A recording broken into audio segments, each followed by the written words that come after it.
テレ東BIZ。イスラム組織ハマスがイスラエルを攻撃してから1ヶ月。ハマスが拠点とするパレスチナ自治区ガザへのイスラエル軍による軍事作戦が続いています。こうした中、今週アメリカのブリンケン国務長官の姿は東京にありました。官邸で岸田総理大臣と面会。その後、上川外務大臣との会談に臨みました。今般のイスラエル・パレスチナ問題に対する米国の外交努力を評価するとともに最大限支持をいたします。First, it's always wonderful to be back in Japan, and this is a critically important time.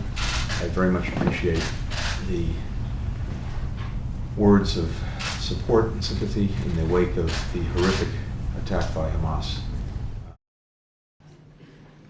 そして東京で行われた G7 主要7カ国の外相会合に参加したのです。今回の来日に先立ち、ブリンケン長官は3日イスラエルを訪問。ネタニヤフ首相らと面会した後、ヨルダンでレバノンやエジプト、サウジアラビアなど中東諸国の代表と会談。その後、ヨルダン川西岸のパレスチナ自治区を訪問し、アッバス自治政府議長と会談しました。さらにイラクやトルコにも立ち寄り、それぞれでガザでの戦闘の一時的な停止の実現などについて協議をしたとしています。そのブリンケン長官、東京での G7 外相会合の後、単独で記者会見に臨みました。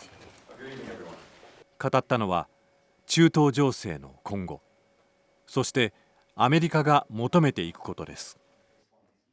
All of us want to end this conflict as soon as possible, and meanwhile, to minimize civilian suffering.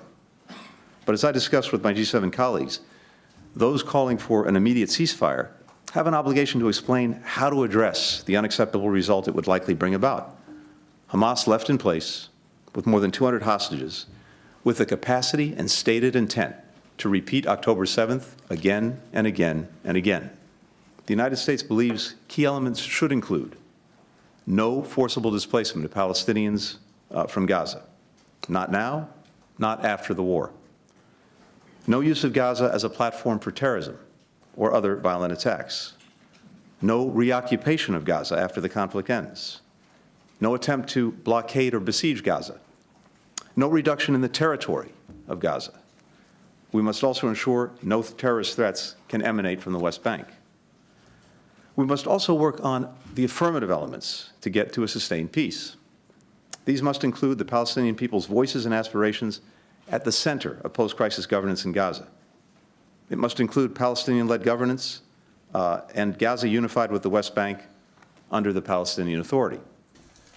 ブリンケン長官は紛争の終結後、イスラエルがパレスチナ自治区ガザを再占領すべきではないと強調。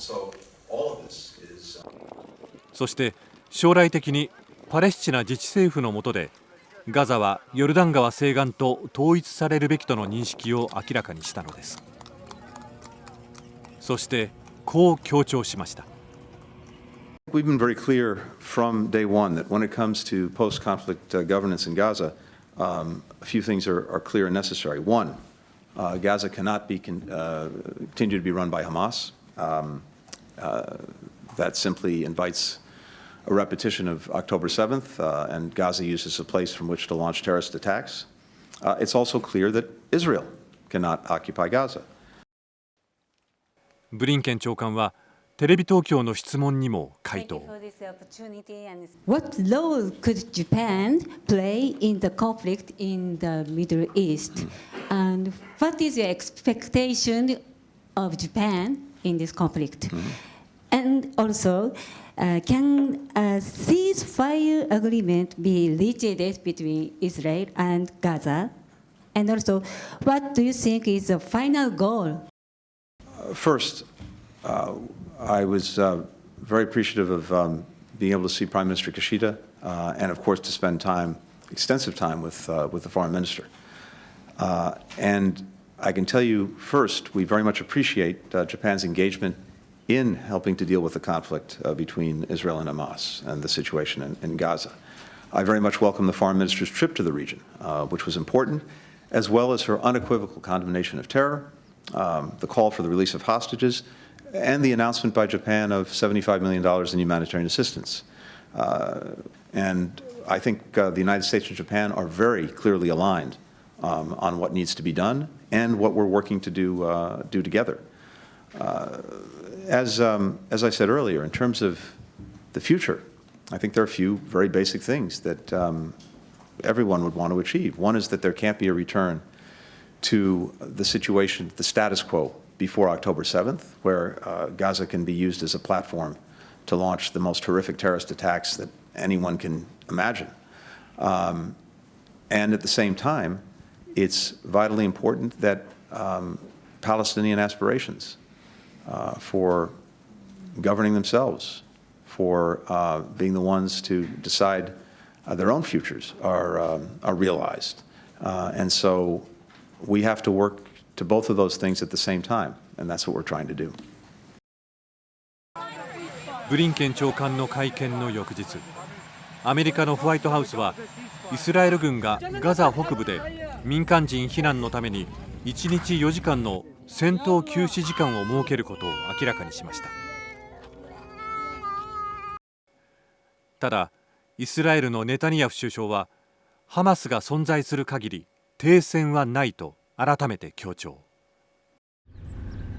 ガザで戦闘が終わる見通しは立っていません。